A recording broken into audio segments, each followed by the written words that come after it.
7:15 a.m. Steam rises from my coffee mug as I step onto my back deck, ready to start another perfect Saturday with a morning swim. Except my custom-built infinity pool isn't there anymore. Gone. Vanished like my faith in suburban homeowner associations. But this wasn't some natural disaster or plumbing catastrophe. This was something far more infuriating. There's Beverly Whitmore on my security footage from 3 a.m., standing in my backyard like she owns the place, directing a demolition crew with the authority of someone who's never faced real consequences. You can practically smell her aggressive lavender perfume through the screen as she points at my pool with those manicured claws that probably cost more than most people's rent. The jackhammer's echo still rings in my ears. Her little love note flutters on my back gate like a declaration of war. Unauthorized aquatic installation violates sections 15.2a through 15.7d. Structure removed pending architectural compliance review. HOA Management Board. The sound of that paper crackling in the morning breeze makes my blood boil even now.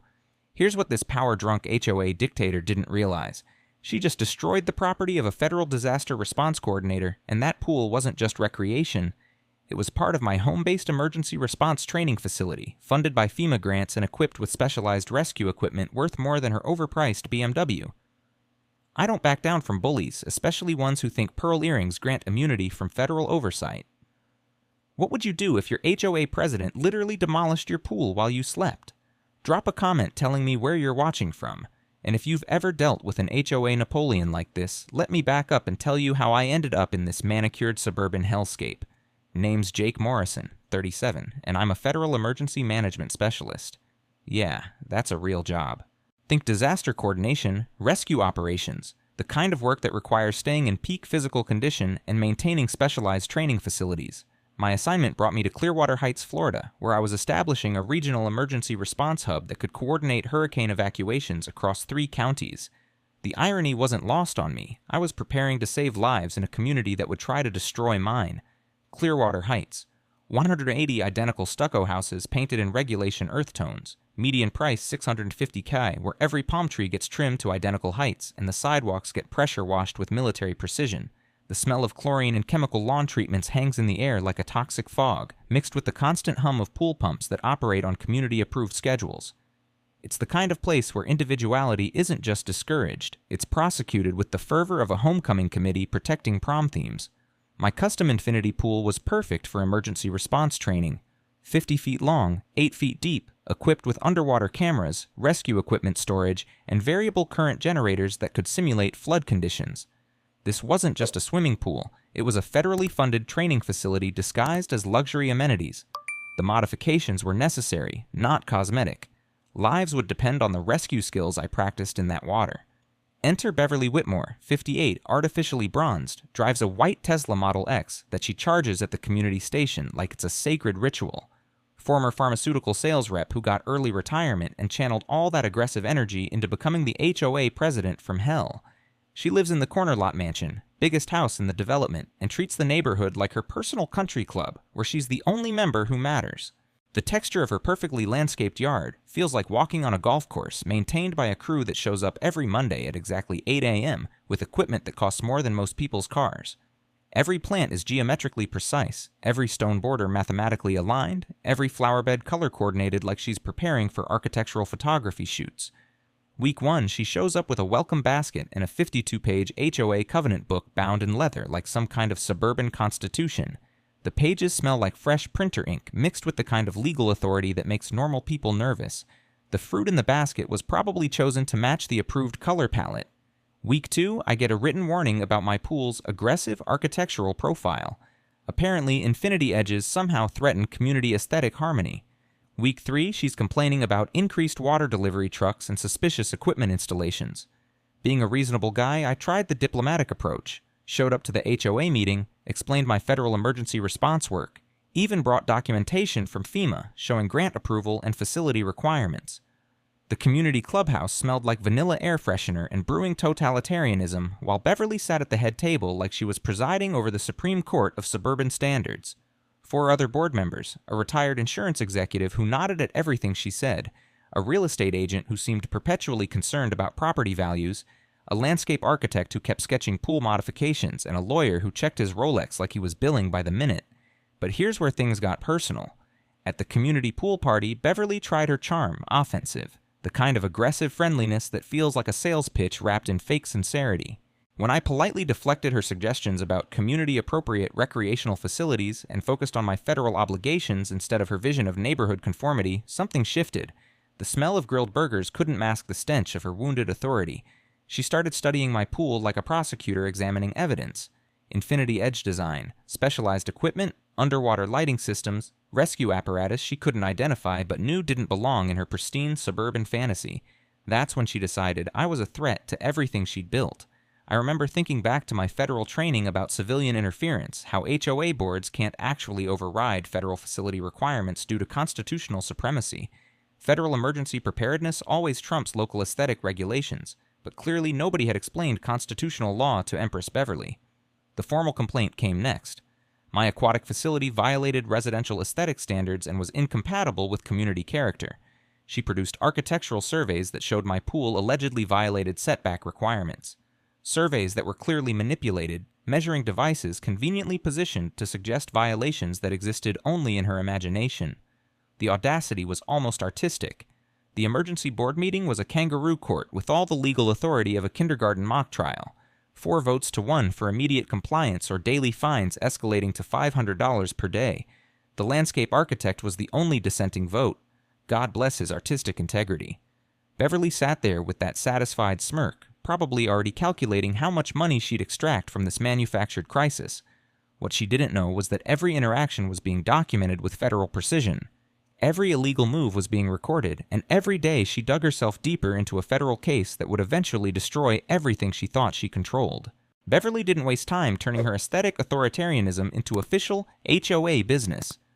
3 days after I politely declined her pool party suggestions about community-appropriate design standards, she called an emergency architectural review meeting with the urgency of someone reporting a national security threat. Except the only thing under threat was her vision of perfect suburban uniformity. The meeting happened in the community clubhouse, all beige furniture and the kind of aggressive vanilla air freshener that burns your sinuses from across the room. She'd prepared a PowerPoint presentation titled Aquatic Architectural Compliance Standards, because nothing says unhinged HOA president like weaponizing Microsoft Office at 7 p.m. on a Thursday. Gerald, the retired insurance executive, sat there nodding like a dashboard bobblehead, while Susan, the real estate agent, looked like she'd rather be showing houses to difficult clients. Derek, the landscape architect, was sketching alternative pool designs on his tablet. Marcus, the lawyer, was so focused on his phone that I wondered if he was actually attending a different meeting via conference call. Mr. Morrison's aquatic installation, Beverly announced, clicking through photos she'd clearly taken while trespassing on my property like some suburban paparazzi, represents a clear violation of our community aesthetic harmony standards. The dramatic pause was so long I could hear the air conditioning cycling through its predetermined settings. She'd doctored those photos with the subtlety of a B-movie special effect. Property lines that existed only in her imagination, setback measurements that defied basic geometry, camera angles that would make Salvador Dali proud.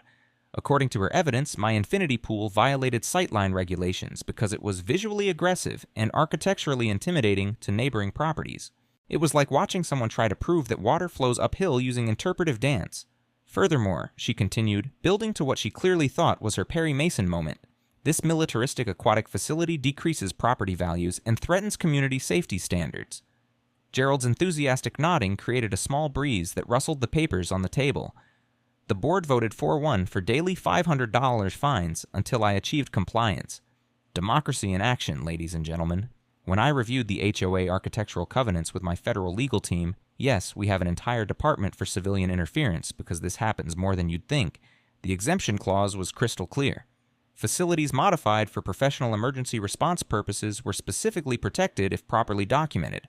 My documentation included Federal Emergency Management Registration, FEMA grant approval with official government letterhead that's harder to fake than currency, and Department of Homeland Security clearance for home-based training facilities. I played it by the book, requested a formal architectural review hearing, submitted federal documentation, brought Captain Rodriguez as my professional witness. Rodriguez is a 25-year Coast Guard veteran who looks like he could rescue cruise ships with his bare hands, the kind of guy who makes Navy SEALs ask for autographs. His presence alone should have ended this suburban soap opera before it reached federal court levels. The hearing was in that same vanilla-scented clubhouse, now enhanced with eucalyptus candles that could probably be detected by weather satellites. I presented my case methodically. federal registration, emergency response exemption clause, constitutional supremacy doctrine that makes local regulations subordinate to federal requirements. Rodriguez explained how the facility trained emergency responders, how the equipment had helped coordinate hurricane evacuations, saving thousands of lives, how the specialized design allowed practice of rescue techniques that couldn't be replicated in standard community pools. But Beverly was ready with her nuclear option. "How do we know these credentials aren't fabricated?" she demanded, examining Rodriguez's federal ID like she was a forensic document expert. "He could be a con artist with sophisticated forgeries. These people can fake anything these days." The room temperature dropped 15 degrees. That phrase, "these people," hung in the air like toxic gas. Other residents suddenly found their shoes fascinating. The whisper campaign had begun before I even realized what was happening. Gerald, Susan, Derek, and even Marcus sided with Beverly. "Better safe than sorry," Gerald mumbled, probably calculating how this drama might affect his retirement portfolio's real estate investments. The fine stood $500 daily for the crime of owning functional emergency response equipment. 18 days later, I got hit with a $9,000 bill that would make credit card companies blush. But here's where my federal training kicked in. When civilians try to extort you, always follow the money. I ran background checks on the whole board, standard procedure for potential security threats and financial fraud investigations.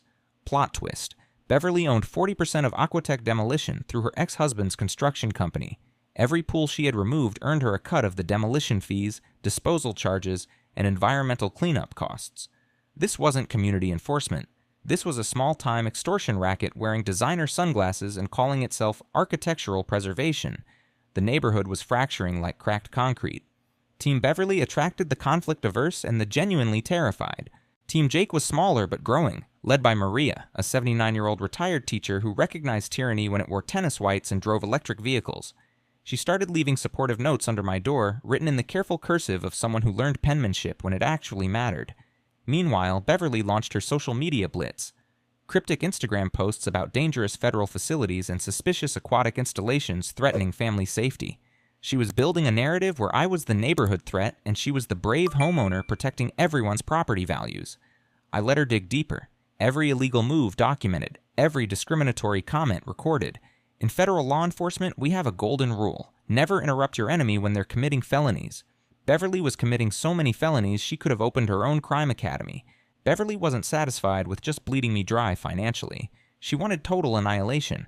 3 weeks after her kangaroo court victory, she hired Peterson Investigations, a private security firm that looked like they'd been rejected from mall security for excessive surveillance enthusiasm. The lead investigator, Brad Peterson, reeked of desperation and energy drinks, following me around with the subtlety of a marching band performing at a library. Peterson's mission? Dig up dirt that would justify Beverly's holy war against functional swimming pools. What he discovered was my actual federal work: coordinating disaster response, training emergency personnel, managing evacuation protocols for hurricane-prone regions. But in Beverly's paranoid fantasy, this became, he operates dangerous government facilities that attract federal agents to our family neighborhood. She launched a petition claiming my pool was a clear and present danger to community safety, collecting 89 signatures from neighbors who probably thought FEMA was a type of pasta sauce. The petition alleged that my militaristic aquatic installation posed risks ranging from electromagnetic interference to increased government surveillance in residential areas. Time for my own investigation. Federal databases make Google look like a children's picture book, and Beverly's background read like a criminal resume written in invisible ink. Pharmaceutical sales license suspended in Georgia for off-label marketing violations, which sounds better than bribing doctors to prescribe unnecessary medications to elderly patients. Even better, she'd embezzled $23,000 from her previous HOA in Tampa before fleeing to Clearwater Heights like some suburban fugitive. Her current operation, Pristine Property Solutions, lacked proper licensing and bonding, basically operating illegally while collecting management fees from 180 families. It's like discovering your dentist never went to dental school, but charges premium rates for root canals performed with kitchen utensils. The nuclear option came while I was coordinating hurricane response operations in Louisiana on a 5-day federal assignment. I returned home to find my backyard destroyed, pool equipment scattered like aquatic casualties, and my infinity pool filled with concrete like some kind of suburban war crime. Security footage showed her at 3 a.m., pearl earrings gleaming like armor, directing Aquatech Demolition with the confidence of someone who'd never faced real consequences. She'd authorized destruction of federal emergency response equipment, committing crimes that carry minimum $25,000 fines plus jail time that would make white-collar criminals nervous. But Beverly was too drunk on suburban power to consider that actions have federal consequences that extend beyond neighborhood boundaries. My pool equipment sat in a demolition dumpster that smelled like chlorine and broken dreams, 30 feet away and generating revenue for her ex-husband's destruction empire. Chain-link fence surrounded the debris like architectural prisoners of war, all generating profits for Beverly's criminal enterprise. Here's where federal training beats suburban drama. I could have arrested Beverly immediately, but sometimes you catch sharks by letting minnows swim around and incriminate themselves. My instinct said Beverly was running a bigger con, targeting multiple homeowners with fabricated violations for financial gain. Bingo. Within days, other neighbors started receiving violation notices for increasingly absurd infractions. Tom across the street got hit with a $750 fine for unauthorized recreational vehicle storage, his jet ski that had been legally parked for 4 years. The Johnson family faced immediate removal threats for their above-ground spa despite having grandfathered installation rights older than Beverly's artificial tan. The pattern crystallized like perfect chemistry. Beverly targeted anyone who questioned her authority or owned something worth demolishing. This wasn't community improvement. This was organized theft, dressed up in architectural covenants and wrapped in a bow of fake aesthetic concern. Then fate delivered David Chen, forensic accountant and my neighbor 4 doors down. David approached me like a resistance fighter making contact, whispering that HOA financial statements smelled fishier than a seafood market during power outages. Beverly had fined David $450 for installing non-conforming solar panels that were apparently the wrong shade of black. David's preliminary audit revealed a financial house of cards more unstable than a Jenga tower in an earthquake. Missing funds, duplicate contractor payments, expense categories that read like bad fiction, emergency aesthetic consultations during holiday weekends, architectural harmony assessments that produced no visible improvements, and administrative fees flowing directly into accounts Beverly controlled like her personal piggy bank. Lieutenant Rodriguez got involved when destruction of government property crossed his desk. The FBI Financial Crimes Unit started salivating at mentions of systematic HOA embezzlement involving federal facilities. Federal agencies love cases where criminals create their own evidence trails while wearing tennis outfits and driving luxury vehicles. Headquarters made the call: continue the undercover operation. Beverly had committed federal crimes against a federal agent while apparently running a multi-year fraud scheme. She'd stepped on a landmine disguised as perfectly manicured community landscaping, but the community pressure intensified like a pressure cooker approaching explosion. Neighbors received legal threats for supporting me. Beverly warned contractors not to work with troublemakers, turning basic pool maintenance into political warfare. She was weaponizing systems designed to protect homeowners, using HOA covenants like legal clubs against anyone questioning her architectural authority. I documented everything with federal precision that would make Swiss watchmakers jealous. Every threat, every illegal fine, every abuse of power. Prosecutors love defendants who build cases against themselves while thinking they're untouchable, and Beverly was constructing a legal fortress that would become her own prison. The irony was beautiful and poetic. She thought she was protected by suburban anonymity and municipal indifference. What she didn't realize was that federal agents never forget, never forgive, and never stop documenting evidence. Beverly was about to learn the difference between neighborhood drama and federal consequences that echo through courtrooms and prison cells. Beverly was spiraling into full-blown paranoid desperation, and cornered animals wearing tennis whites are always the most dangerous. When Peterson's investigation revealed my federal emergency management equipment storage, she panicked like someone who just realized they'd been poking a grizzly bear with a pool noodle. But instead of retreating like any rational human being, she doubled down with the fury of a woman whose entire identity depended on being the neighborhood's unquestioned architectural dictator. Her first catastrophic mistake was attempting to access my destroyed pool area for additional evidence gathering. Aquatech's demolition site became her personal crime scene as she photographed sophisticated rescue equipment, emergency communication devices, and federal training apparatus that screamed government property louder than air raid sirens. The security footage of her face when she realized this wasn't civilian pool equipment was priceless. Pure terror mixed with the dawning understanding that she'd stepped into something way beyond suburban HOA drama and into federal criminal territory. Meanwhile, David's forensic audit was uncovering financial crimes that would make white-collar prosecutors literally applaud. He'd traced $67,000 missing from HOA reserve funds, systematically funneled through emergency maintenance accounts that Beverly controlled like her personal Las Vegas jackpot. Fake invoices from demolition shell companies, landscaping consultations that never happened, security assessments that produced no visible security improvements, created an evidence trail so obvious it was practically gift-wrapped for federal prosecutors with bright red bows. The beautiful thing about federal training is learning patience while building airtight cases that could convict criminals in their sleep. Every interaction with Beverly was recorded on devices she couldn't detect, couldn't identify, couldn't even imagine existed. Every illegal action documented with timestamp precision that would make atomic clocks jealous. Every discriminatory comment preserved for civil rights prosecutors who dream about cases this clear-cut. Maria's garage meeting smelled like motor oil and brewing revolution when 31 families gathered to share their Beverly horror stories. The pattern that emerged was uglier than her artificial bronze tan applied with industrial equipment. Systematic targeting of anyone who didn't fit her vision of suburban architectural perfection. Tom revealed $28,400 in fabricated marine equipment violations. The Johnson family showed $12,900 in fake emergency repairs for work never performed. But Mrs. Patterson's story hit me in the gut harder than cold pool water. $650 in fines for unauthorized cultural landscaping. Because her Japanese garden was supposedly incompatible with community aesthetic standards. An 81-year-old landscape artist getting harassed for creating beauty that didn't match Beverly's vision of suburban conformity. A woman whose garden designs had won state awards being fined for excellence that threatened neighborhood mediocrity. That's when this stopped being about my demolished pool and became about something much bigger and more important.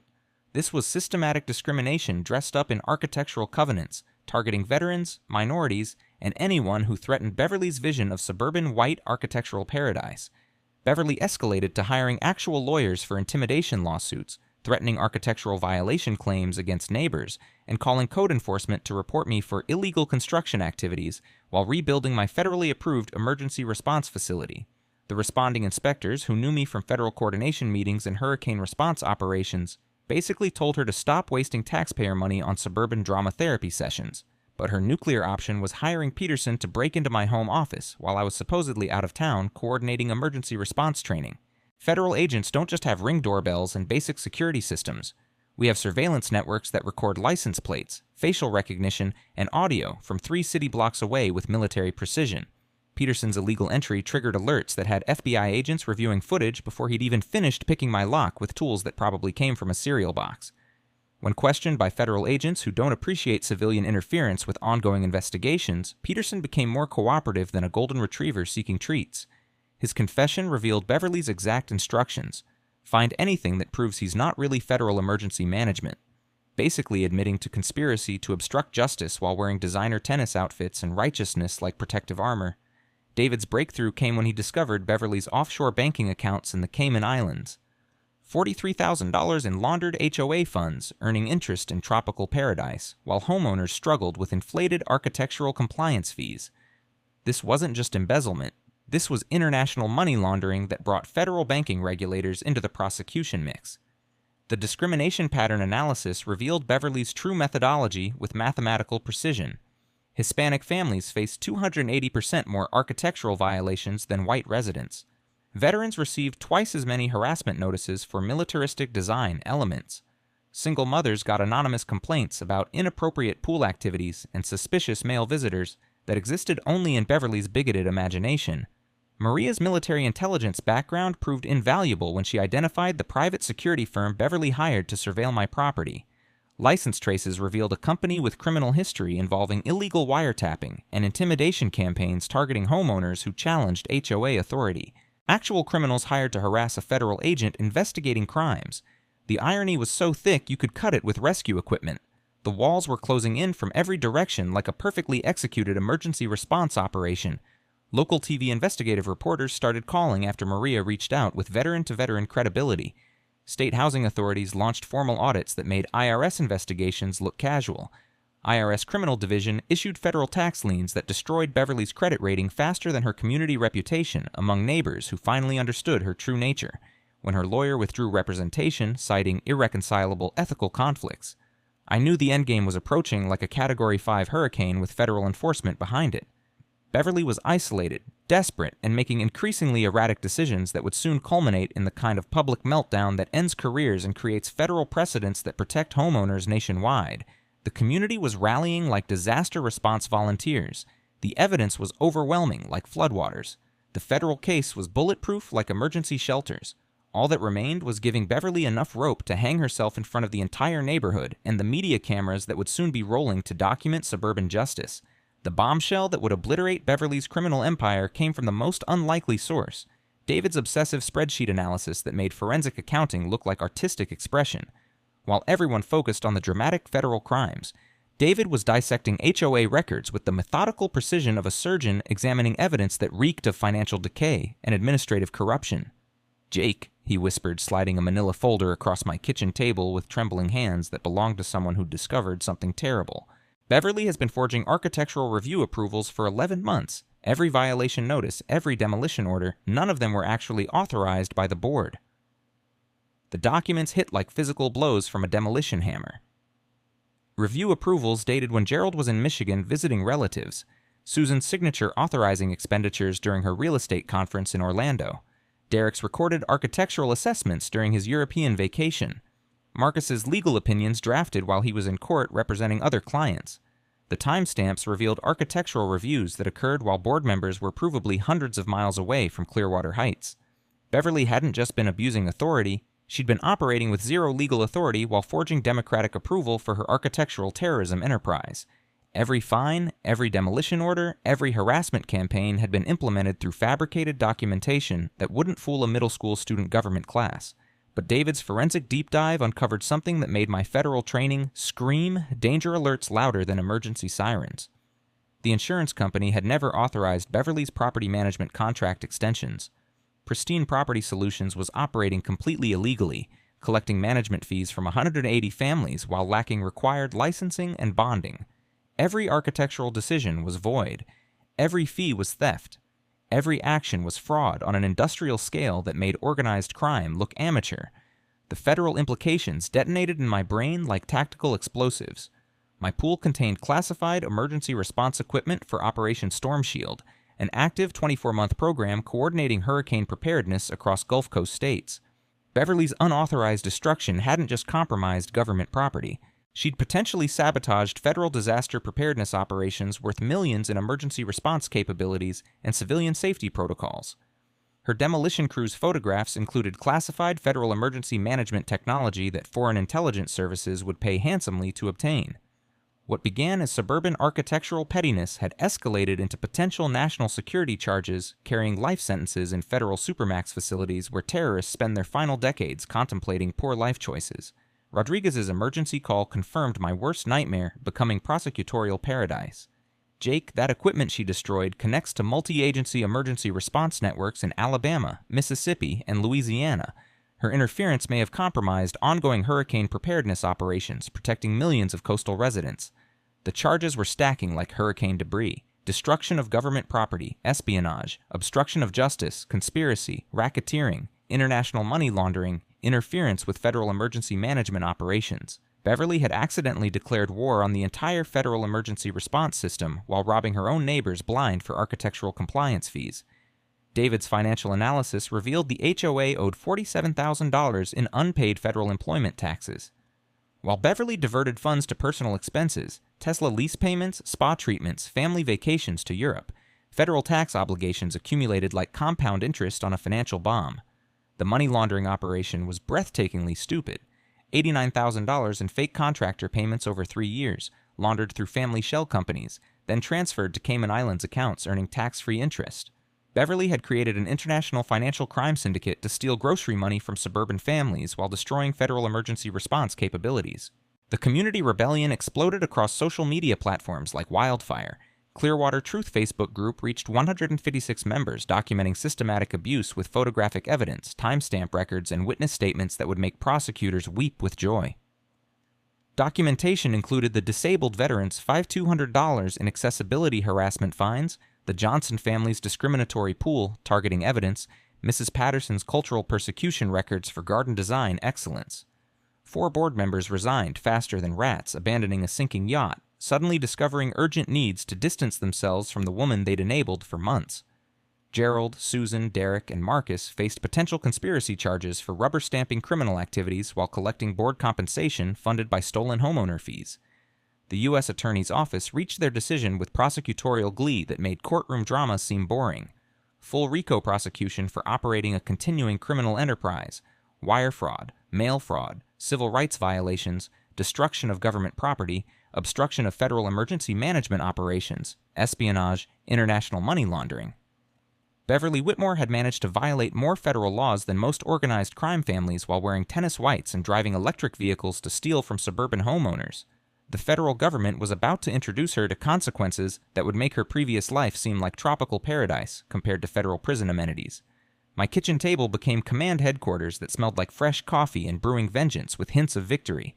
The documents spread across the surface represented months of Beverly's crimes, documented with precision that made Swiss banking look casual.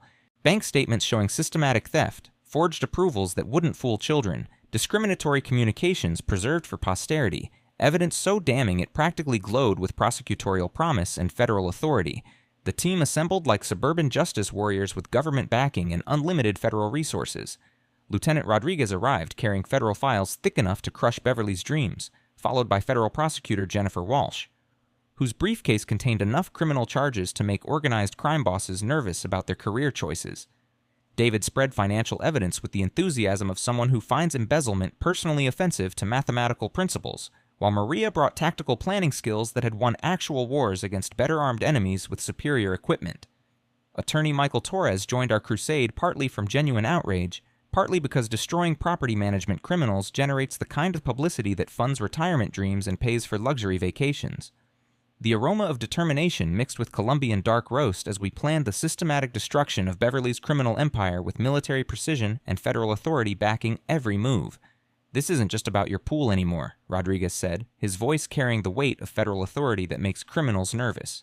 Beverly violated so many laws she could teach criminal justice courses from federal prison for the next 2 decades. Jennifer Walsh nodded with prosecutorial hunger that made my badge tingle with anticipation of justice. Our master plan unfolded with military precision that would make generals proud and make Beverly's criminal empire collapse like a house of cards in a hurricane. Phase 1 involved documenting every financial crime with forensic accounting that would impress Swiss bankers and federal auditors. David's audit revealed Beverly's systematic theft. The $31,000 boat purchased with HOA funds, architectural compliance fees tripled without authorization, $47,000 in phantom repairs that existed only in her imagination, and fabricated contractor invoices that wouldn't fool elementary school students. Phase 2 focused on legitimate HOA reconstruction through democratic elections that would restore community control to actual homeowners instead of criminal enterprises. Maria's experience organizing military logistics translated perfectly to civilian operations, requiring precision and coordination. We identified replacement candidates who actually cared about homeowner welfare instead of personal enrichment. Sophia Martinez, the emergency room nurse who understood crisis management. Robert Kim, the retired engineer who grasped infrastructure requirements. Patricia Williams, the small business owner who knew real financial management principles. The psychological warfare component was beautifully simple and devastatingly effective. We'd request a final hearing on my pool reconstruction dispute, ensuring maximum witness attendance through social media coordination, local TV news coverage, HOA abuse bloggers with national followings, and community newspapers hungry for corruption stories. Everyone would watch Beverly lie under oath about federal credentials while cameras captured perjury charges that would enhance her prison sentence significantly. Phase 3 involved public revelation with theatrical timing that would make Broadway directors jealous and create lasting memories. Federal marshals positioned for coordinated arrests across multiple locations. IRS agents ready for asset seizure operations. State regulators prepared for license revocations that would end Beverly's career permanently. The community would witness justice unfold in real time, while media documented the fall of suburban tyranny for national audiences. Jennifer Walsh explained legal strategy with enthusiasm that made courtroom drama seem boring by comparison. 14 counts wire fraud, 9 counts mail fraud, civil rights violations, RICO charges for operating continuing criminal enterprises. The beauty of RICO prosecution means triple damage awards. Beverly will owe nearly $600,000 in restitution to families she terrorized for architectural compliance. Here's something most people don't realize, Walsh continued, leaning forward with prosecutorial excitement that made federal law sound thrilling.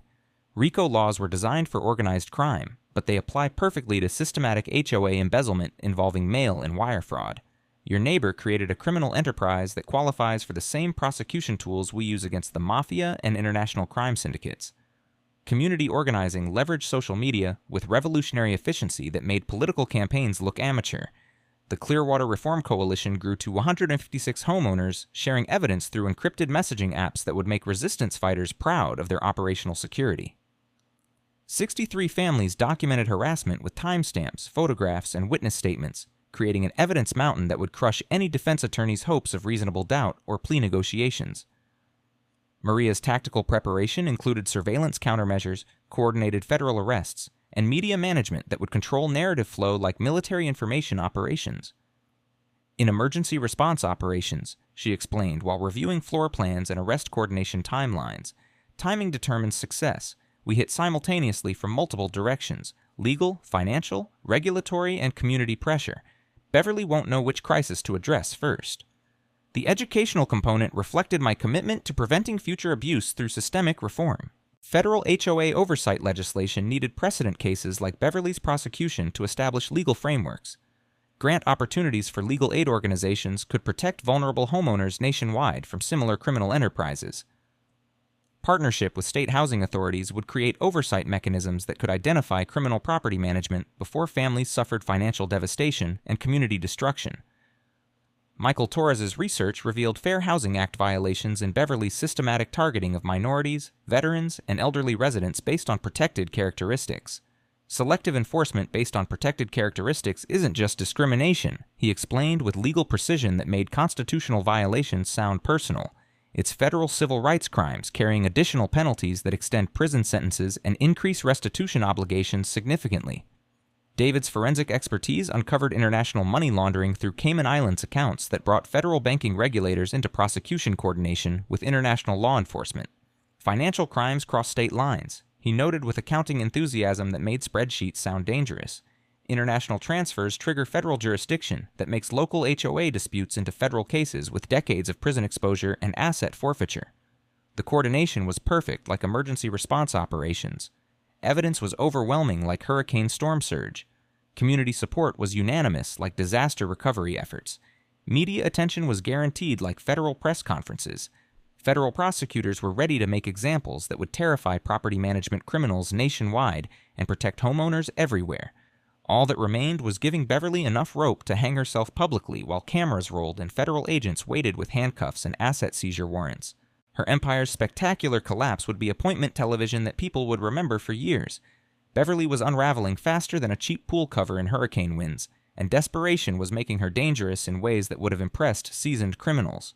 When she realized the federal investigation was closing in like a perfectly coordinated emergency response operation, she launched a scorched earth campaign that proved she'd rather burn the entire neighborhood down than admit defeat to federal authority. Her first move was filing false police reports, claiming I'd threatened her with federal retaliation and government harassment for exercising legitimate architectural oversight. The responding officers, who knew me from federal emergency coordination meetings and hurricane response operations, listened to her rambling accusations with the patience of saints before explaining that federal agents don't threaten civilians, they arrest them with proper warrants and due process. The smell of her desperation was so thick you could taste it, mixed with the expensive perfume she wore like armor against reality and federal prosecution. Next came the crisis management firm she hired with stolen HOA funds, costing more per hour than most people's monthly salaries. Slick PR professionals who specialized in making criminals look like victims of government overreach. Their first strategy was rebranding Beverly as a concerned community leader, fighting federal intrusion into local architectural standards, which would have been hilarious if it weren't funded by money stolen from the very neighbors she was terrorizing through fraudulent compliance fees. The sabotage campaign escalated to psychological warfare that would make dictators proud of its systematic cruelty. Anonymous flyers appeared overnight, claiming I was a deep-cover government agent using emergency response credentials to conduct surveillance on law-abiding suburban families. Fake Google reviews attacked neighbors who supported me, targeting their businesses with fabricated complaints about unprofessional conduct and suspicious government connections. She was weaponizing the internet like a suburban cyber terrorist with unlimited funding and zero moral constraints. But her nuclear option was attempting to get me fired by contacting FEMA with detailed complaints about abuse of authority and misuse of government emergency response resources for personal recreational facilities. What she didn't realize was that every call was recorded by federal security protocols, every complaint documented by government agencies, and every false accusation added another federal charge to her growing indictment. Obstruction of justice charges were piling up like debris after a Category 5 hurricane. The vandalism started small but escalated quickly. Threatening messages spray-painted on my front door in red paint that looked like blood under streetlights. Federal fascist go home and government thug. in block letters that screamed mental breakdown mixed with criminal intent. Security cameras captured everything in high-definition glory, adding destruction of property and intimidation charges to her expanding criminal resume that grew longer daily. Community intimidation reached new levels of pathetic desperation that made schoolyard bullies look sophisticated. Legal threat letters sent to 47 homeowners who joined the Reform Coalition, all signed by lawyers who probably didn't know their client was using stolen money to pay their retainer fees. Contractor harassment involved warning vendors not to work with troublemakers, turning basic pool maintenance into political warfare that affected property values and family safety. The social media doxing campaign was particularly vicious and criminally stupid. Beverly posted addresses, phone numbers, and fabricated safety warnings about families who opposed her reign of architectural terror. Single mothers received anonymous calls claiming Child Protective Services had been contacted about unsafe living conditions based on government surveillance reports. Elderly residents got Medicare fraud warnings based on complete fabrications designed to terrorize vulnerable people who trusted government communications.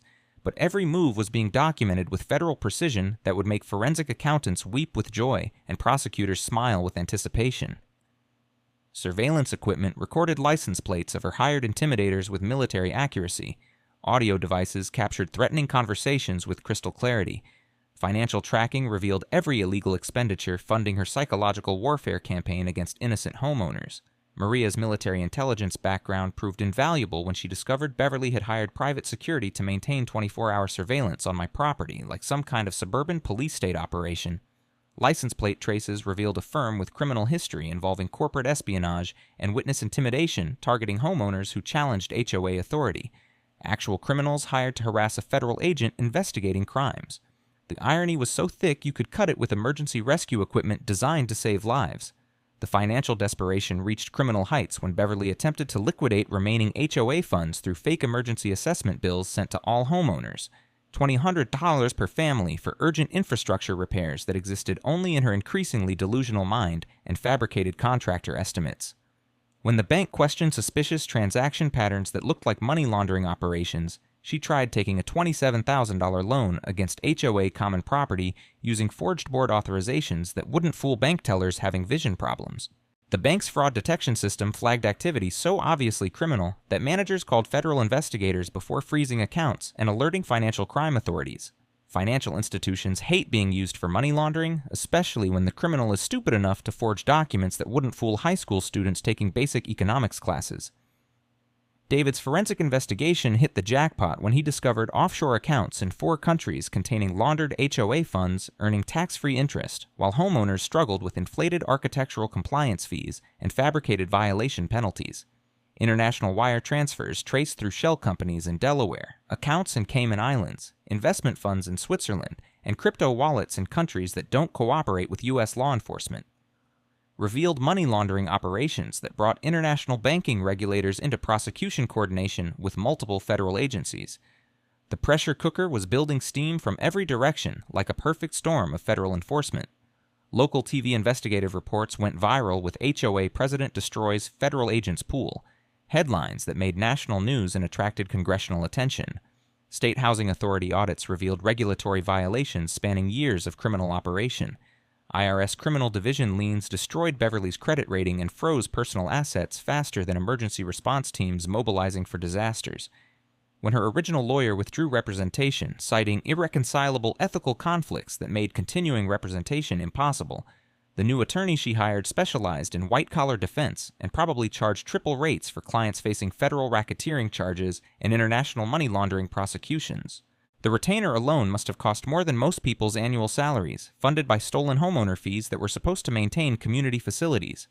Beverly was isolated, desperate, and making increasingly erratic decisions that would soon culminate in public meltdown spectacular enough to end careers and create federal precedents that would terrify property management criminals nationwide while protecting innocent homeowners. The community was watching. The evidence was overwhelming. The federal case was bulletproof. Justice was approaching like an unstoppable hurricane of federal law enforcement. Beverly's final descent into complete madness was spectacular to witness, like watching a luxury yacht crash into rocks during a perfect storm while classical music played and cameras rolled for posterity. Her public meltdown at the community pool became neighborhood legend, screaming about federal conspiracies and government surveillance while wearing yesterday's tennis outfit and reeking of wine at 11 a.m. on a Wednesday morning. Other residents filmed her breakdown with smartphones, creating viral content that would haunt her forever and provide prosecutors with additional evidence of mental instability. The smell of desperation and alcohol followed her like a toxic cloud as she ranted about deep state operatives infiltrating suburban communities through emergency response programs. Pool maintenance staff backed away while she demanded to speak with managers about federal agents poisoning chlorine supplies with tracking chemicals. Security footage captured her attempting to physically prevent mail delivery because government letters contained surveillance devices, which constituted federal mail obstruction and another felony charge added to her growing collection. Her phone harassment escalated to psychotic levels that made FBI behavioral analysts genuinely concerned about public safety. 29 calls to my federal office in one day, leaving rambling voicemails about constitutional violations and citizen militia resistance that revealed mental deterioration requiring professional intervention. Each recorded message provided additional evidence of obstruction of justice while documenting psychological breakdown that would make prison psychiatrists busy for years of therapeutic sessions. The final fraud attempt was breathtakingly audacious and criminally stupid, creating fake board resolutions authorizing a $75,000 legal defense fund to fight government persecution and federal architectural overreach. She forged 4 board members' signatures on bank documents with the artistic skill of a kindergartner practicing cursive writing during nap time. The bank's fraud detection system flagged forgeries so obvious they could have been spotted from the International Space Station. When she attempted to mortgage HOA common property without authorization using signatures that wouldn't fool a notary public having severe vision problems, the bank contacted FBI financial crimes investigators before processing any paperwork. Federal banking regulations don't tolerate mortgage fraud, especially when perpetrated by someone already under criminal investigation for money laundering and federal property destruction.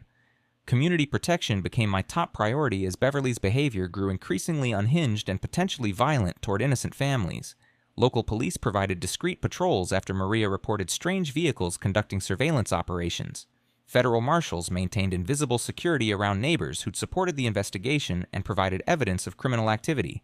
8 different families filed restraining orders after receiving threatening communications that reeked of mental breakdown and legal desperation mixed with criminal intent. The media circus exploded when local news coverage went viral with headlines like HOA President Destroys Federal Emergency Pool, Commits Multiple Felonies. National HOA abuse advocacy groups contacted me with offers of congressional testimony and legislative reform support. Documentary filmmakers requested exclusive rights to adapt the story for streaming platforms. Beverly's mugshot from her previous Georgia arrest surfaced online, revealing a pattern of criminal behavior spanning multiple states and decades of fraud. Congressional staff began inquiring about federal HOA oversight gaps after news coverage reached Washington offices, where legislators love nothing more than highly publicized constituent services opportunities that generate positive media coverage. The case was becoming a catalyst for national reform legislation that would protect homeowners from property management predators nationwide while establishing federal oversight mechanisms. Her final gambit was checking into an expensive psychiatric facility claiming mental health defense, hoping to avoid criminal responsibility through therapeutic intervention and medical mitigation. The private clinic she chose specialized in white-collar criminals seeking reduced sentences through psychological treatment, a strategy that rarely works with federal prosecutors who've seen every excuse imaginable. The new defense attorney she hired was a shark who specialized in hopeless cases and charged accordingly for impossible legal challenges. His strategy involved negotiating plea deals that would minimize prison time in exchange for cooperation against other property management criminals operating similar schemes. But federal prosecutors rejected initial overtures with prosecutorial confidence. Too many victims, too much evidence, too much media attention for lenient treatment that would send wrong messages to other potential criminals. My final sting operation involved wearing federal recording equipment during our last confrontation, capturing Beverly's desperate attempts to justify her criminal behavior. She admitted to financial crimes while trying to blame misunderstandings and administrative errors that no reasonable person would believe. She confessed to targeting Hispanic families because they don't understand American architectural standards, and elderly residents because they're too confused to complain effectively about necessary compliance measures. The recording captured systematic discrimination admissions that made civil rights prosecutors literally applaud when they heard playback during case preparation meetings. Fair Housing Act violations with recorded confessions from the perpetrator's own mouth, spoken voluntarily without coercion. Evidence so perfect it seemed scripted by legal television writers with unlimited budgets and perfect casting. Federal coordination reached military precision as U.S. Marshals collaborated with local SWAT teams for arrest coordination across multiple locations. IRS agents prepared asset seizure warrants for forfeiture proceedings that would recover stolen funds. State agencies ready for professional license revocations that would prevent future property management employment anywhere in the country. Victim services coordinators assigned for affected homeowners who'd suffered financial and emotional trauma from systematic abuse and criminal harassment. The trap was closing with mechanical precision that would make Swiss watchmakers jealous of the coordination. Financial accounts frozen pending criminal charges and asset forfeiture proceedings. Property liens filed on Beverly's mansion for victim restitution payments. Professional licenses suspended across multiple states where she'd operated similar schemes. Federal grand jury indictments sealed and ready for public announcement that would shock the community and inspire reform efforts nationwide. 27 felony counts spanning wire fraud, mail fraud, civil rights violations, destruction of government property, obstruction of federal emergency management operations, money laundering, and racketeering charges that carried potential life sentences. The prosecution would become a textbook case study for federal criminal justice courses and HOA reform advocacy nationwide, protecting innocent homeowners from similar predators. Beverly Whitmore had transformed from suburban architectural tyrant into federal criminal, whose case would change laws protecting homeowners from property management predators operating under cover of community standards and aesthetic compliance. Her downfall would echo through legislative halls, courtrooms, and community centers where HOA abuse victims finally had precedent for fighting back against petty tyranny disguised as architectural preservation and community standards enforcement. The public climax was approaching with theatrical timing that would satisfy every homeowner who'd ever faced bureaucratic bullying from power-drunk neighbors with clipboards and delusions of architectural authority. The community center had never seen anything like this gathering of angry homeowners and curious spectators. Over 230 residents packed into folding chairs that creaked under the weight of 20 months of accumulated rage and anticipation for justice. The smell of burnt coffee mixed with nervous sweat and the kind of electric tension that precedes historical moments that people remember for decades. Local TV news crews positioned cameras while HOA reform bloggers live-streamed to audiences nationwide who'd been following our suburban David versus Goliath saga through social media and news coverage. I arrived in my fully reconstructed emergency response vehicle, federal markings now visible in all their official glory like badges of authority, government license plates catching fluorescent lights while specialized equipment gleamed through tinted windows. The crowd turned as one entity, some supportive, others curious, all aware they were witnessing something unprecedented in suburban warfare history. Beverly entered like a condemned empress, making her final appearance, flanked by her expensive white-collar defense attorney who looked like he'd rather be anywhere else on earth than defending the indefensible. She wore her signature pearl earrings and that defiant expression of someone who still believed money and connections could overcome federal felony charges and overwhelming evidence. The audience's collective intake of breath was audible when she took her seat at the defendant's table like royalty facing guillotines. "Ladies and gentlemen," I said, standing slowly and reaching for my federal credentials wallet, "before we discuss pool reconstruction and architectural compliance, I need to clarify something that's been misunderstood for 20 months. The room fell silent except for camera shutters clicking like mechanical insects documenting history. I displayed my federal credentials, badge gleaming under harsh fluorescent lights, while cameras zoomed in for close-ups that would be replayed on news channels nationwide and shared across social media platforms. I'm Federal Emergency Management Specialist Jake Morrison, Department of Homeland Security, currently assigned to Gulf Coast hurricane preparedness operations, coordinating emergency response across 3 states. The collective gasp was so loud it probably registered on seismic equipment. Puzzle pieces clicked into place across faces as neighbors realized they'd been witnessing a federal investigation disguised as HOA architectural drama for nearly 2 years. Maria, the veteran, saluted from her wheelchair with military precision. Mrs. Patterson clasped her hands together like she was praying for justice and vindication. My pool contained classified emergency response equipment essential for training personnel who coordinate hurricane evacuations, protecting millions of coastal residents. The unauthorized modifications Mrs. Whitmore has been harassing me about are federal emergency management property installed by U.S. taxpayers to save lives during natural disasters. Beverly's face went through color changes that would have impressed chameleons in nature documentaries. Red rage, white shock, green nausea as she realized the magnitude of her federal crimes committed against a federal agent investigating federal emergency management operations. David stepped forward with forensic evidence that made the audience lean forward like spectators at gladiator matches. His PowerPoint presentation revealed financial crimes so extensive they required multiple charts and graphs that looked like criminal enterprise organizational charts. $167,000 embezzled through shell companies, fake contractor payments, international money laundering through Cayman Islands accounts, and personal luxury purchases funded by stolen homeowner fees. David announced with accountant precision that made numbers sound like weapons of justice. The boat in her driveway, he continued, pointing to photographic evidence projected on screens, was purchased with money stolen from your HOA reserve fund. The Tesla lease payments, spa treatments, and European vacation expenses, all funded by fees you paid for community maintenance that never happened. Beverly's public meltdown exceeded all expectations for spectacular self-destruction that would be remembered for years. She leaped from her chair like a spring-loaded jack-in-the-box, screaming entrapment and government harassment, while pointing accusatory fingers at anyone within reach like a deranged conductor directing an orchestra of chaos. Her lawyer grabbed her arm, whispering urgent legal advice that she ignored completely while cameras captured every moment of her breakdown. "He seduced me into this," she shrieked, which would have been hilarious if not pathetic, since our total social interaction involved declining her architectural suggestions and following federal protocols. This is discrimination against successful women who dare to maintain community standards against government intrusion. The crowd's reaction was swift and merciless. Laughter, boos, and shouted responses that sounded like revolution brewing in folding chairs. Veterans stood at attention. Families who'd been harassed pointed fingers while cameras captured every moment of poetic justice unfolding in real time, like perfect theater.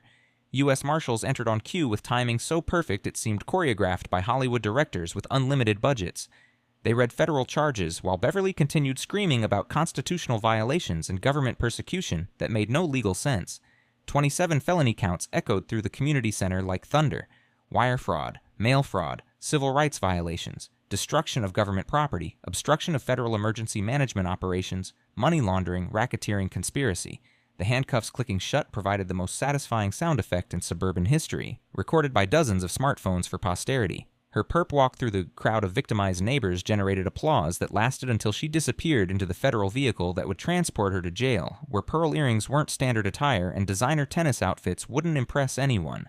Standing at the microphone with federal authority backing every word, I delivered the line that would be quoted in news articles nationwide and remembered by everyone present.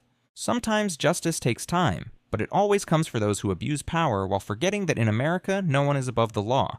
Not even HOA presidents who think pearl earrings grant immunity from federal prosecution. The standing ovation lasted 4 minutes while cameras captured community catharsis that would inspire HOA reform movements nationwide and provide hope for victimized homeowners everywhere. Children cheered because the mean lady was gone forever. Veterans saluted federal justice with military precision. Families embraced while sharing stories of harassment that finally had resolution through criminal prosecution and federal law enforcement. Maria's voice carried over the celebration like a battle cry for justice. This is what happens when communities stand together against tyranny, whether it wears military uniforms or pearl earrings and drives electric vehicles. The immediate aftermath felt like Christmas morning mixed with election night victory parties and disaster relief celebrations. Beverly sat in federal detention without bail. Flight risk doesn't begin to describe someone with offshore accounts and international money laundering experience spanning multiple countries. Federal asset forfeiture recovered $234,000 for victim compensation, while new HOA board elections happened so fast they made democratic transitions look sluggish. The unanimous vote installed Sophia Martinez, the nurse, Robert Kim the engineer, Maria the veteran, and David our forensic accountant hero who'd exposed the financial crimes. Their first official act was hosting a block party funded by recovered embezzlement money, complete with a federal emergency response demonstration tent that I provided through agency community outreach programs. The smell of legitimate grilling mixed with the sweet aroma of justice properly served and communities restored. Legal consequences hit Beverly like an avalanche of federal fury that would follow her for decades. She pleaded guilty to avoid 30-year sentences, accepting 12 years in federal prison where pearl earrings are considered contraband and Tesla keys don't unlock cell doors or provide any social status. The $520,000 restitution order, triple damages under RICO statutes, would haunt her finances longer than her criminal record and ensure victims received proper compensation. Professional licenses permanently revoked across multiple states, ensuring she'd never again terrorize homeowners through property management positions or architectural oversight roles. Civil rights lawsuit settlements added another $180,000 for families she'd discriminated against based on protected characteristics. Mrs. Patterson's cultural harassment, the Johnson family's pool targeting, disabled veteran Tom's accessibility persecution, Maria's military service discrimination, all compensated through federal civil rights violations that made discrimination expensive enough to deter future predators. Community healing happened organically through transparent governance that felt revolutionary after 20 months of criminal dictatorship disguised as architectural oversight. HOA rules were rewritten with anti-discrimination clauses, monthly financial reports published online for homeowner review, and democratic participation encouraged rather than punished through fines and harassment. The Jake Morrison Community Emergency Preparedness Center was established in common areas where Beverly once measured setbacks with tyrannical precision and fabricated violations. Annual HOA Accountability Day became tradition, featuring speakers on homeowner rights, financial transparency workshops, and recognition ceremonies for neighbors who'd stood against abuse when speaking up required courage and risked retaliation. The community transformed from fearful subjects into engaged citizens who understood that democracy requires active participation and vigilance against would-be tyrants. Broader impact exceeded wildest expectations as our case became catalyst for nationwide reform, protecting vulnerable homeowners.